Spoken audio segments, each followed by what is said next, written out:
Welcome back to the channel, everybody. Thanks for tuning in. Today, we're going to cover this video. I talked about my last video. It's about 25 minutes long. There's a good couple points. Maybe I'll just do a 5-minute intro and talk about a little bit of my own information that I have. So without further ado, let's get into this. And I hope you all enjoy. But let's let that lion roar, shall we? I'm done talking about COVID and I'm done talking about SARS-CoV-2, and I'm done for a very simple reason. For 110 years, we, the people of the world, have been lied to.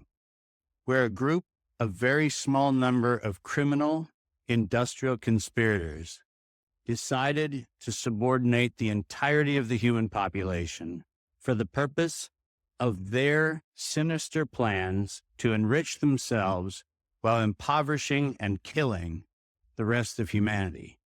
And I'm done being polite. We've long passed polite.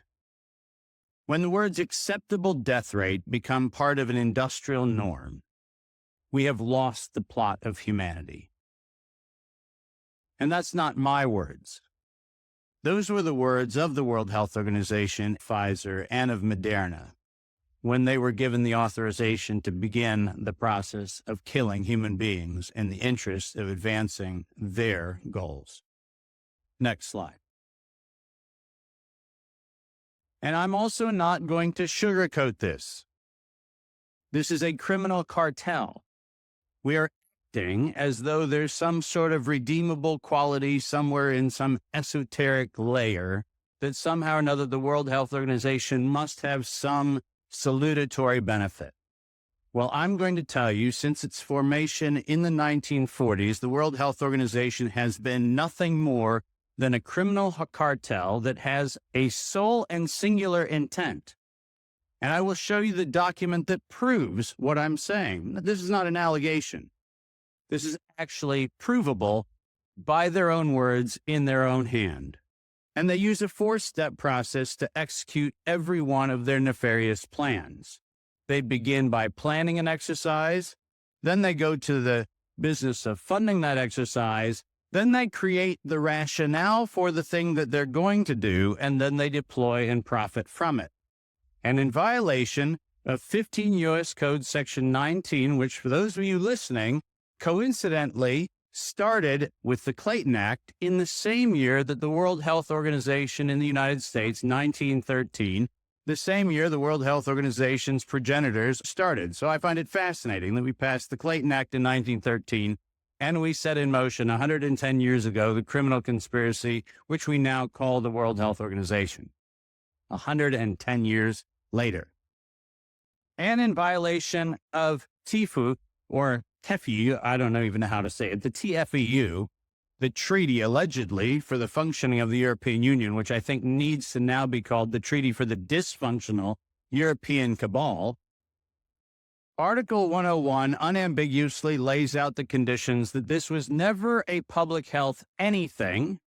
It was racketeering for the purpose of instilling terror to adapt the behavior of a population. Period. That's what it was. That's what it always was.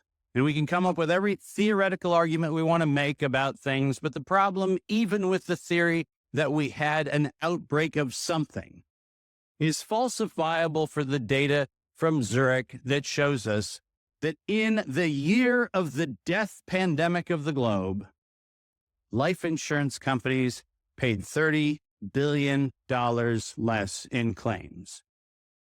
Now, if there's a medical professional or a social professional or anybody else who wants to debate that we could develop a virus cunningly that could find out your bank account, your insurance policy statements, and whether you're paid up on your premiums, that's a big ask.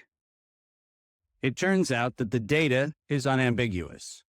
We did not have a pandemic. We had genocide. And we need to call it what it is. Next slide. When I say we planned it, let's make sure. So I hope you're all still watching. It's very scary. It really touches home. Anyway, without further ado, let's continue. We understand exactly the not so fine print of the fine print. And I want to call your attention first to the right-hand column of the slide. This is the 2011 data that the World Health Organization, the Wellcome Trust, PATH, and the Gates Foundation did on their wonderful worldwide program for a malaria vaccine for children under the age of 6 months of age. And in their clinical trial, it's helpful to point out that they murdered 66 children in the vaccine group, and then cunningly used the term control for a control group in which they murdered 28 children. Now, the reason I said murdered, and the reason why I use that term, is because it's exactly what it was.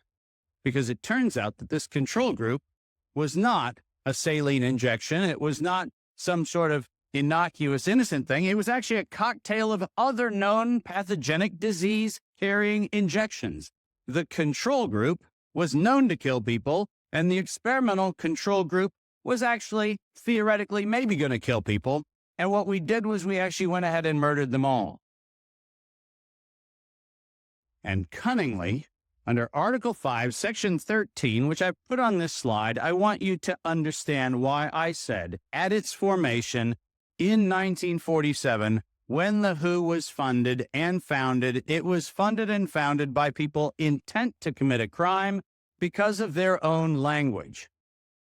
Section 13 of Article 5 ends with the following statement: immunity from personal arrest or detention, immunity from legal process of every kind.